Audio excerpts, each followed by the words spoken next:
ఒకరోజు ఒక తోడేలుకు ఒక గొర్రె చర్మం దొరికింది. అది ఆ చర్మాన్ని కప్పుకుని, పొలంలో మేస్తున్న గొర్రెల మందలోకి దూరింది. అది ఇలా అనుకుంది. సూర్యాస్తమయం తర్వాత గొర్రెల కాపరి గొర్రెలను పెరటిలో బంధిస్తాడు.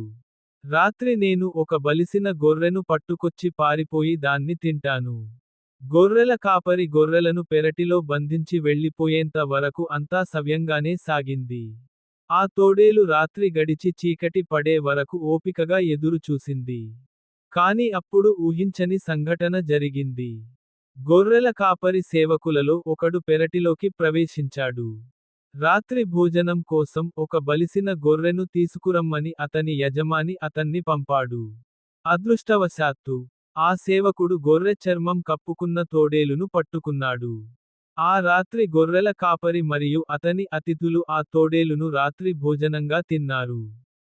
నీతి: చెడు ఆలోచనకు చెడు పర్యవసానమే ఉంటుంది.